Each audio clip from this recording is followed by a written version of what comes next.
La démarche de l'étiquette du bien-être animal m'a apporté le principe selon lequel finalement, chaque partie prenante a ses contraintes, mais aussi ses atouts à faire valoir, et qu'il faut bien prendre en compte cet ensemble pour pouvoir certainement avancer autour de cet étiquetage. Animer et coordonner les différents groupes techniques de l'association Étiquette Bien-être Animal m'a permis de mesurer les différents enjeux, leviers et freins de l'ensemble des parties prenantes qui gravitent autour du bien-être des animaux d'élevage.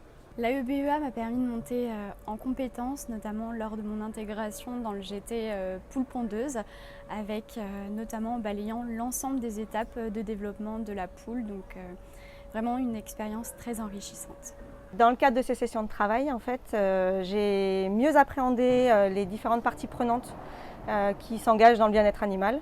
En fait, ça a fait naître en moi un questionnement, des réflexes que je n'avais pas avant sur du bien-être animal, sur l'élevage, sur du transport, des questionnements que je n'avais pas avant. Donc ce travail-là, il a permis de sensibiliser l'intégralité de nos équipes. Les travaux de la BEA, concrètement, ça m'a permis de monter en compétences techniques assez finement et notamment sur les sujets porcs, ce qui m'a permis ensuite d'avoir un dialogue clair et commun avec les éleveurs. C'est vraiment riche d'avoir autour de la table des producteurs, des distributeurs qui peuvent nous partager beaucoup d'informations sur ce qui se passe dans les élevages, mais aussi des tendances de consommation. Donc là, vraiment, je sens que j'ai appris plein de choses grâce à ces acteurs.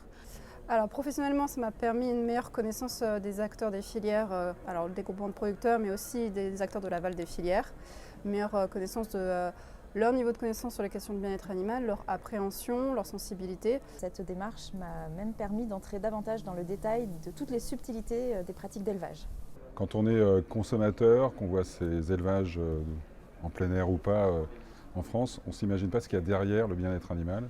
Des critères sur l'enrichissement de l'élevage, la partie accès à l'accès à l'extérieur, la densité, c'était plutôt assez connu. Voilà, des nouveaux critères que je n'avais pas en tête et qui m'ont permis de me professionnaliser et surtout d'aller comprendre que ce n'était pas si simple. Pouvoir étiqueter sur nos produits, cette évaluation, c'était juste reconnaître en fait le travail des éleveurs au quotidien. Comme tout le monde, je suis aussi client consommateur et je fais plus attention. L'étiquette bien-être animal, c'est la mise en place d'un cahier des charges hyper robuste.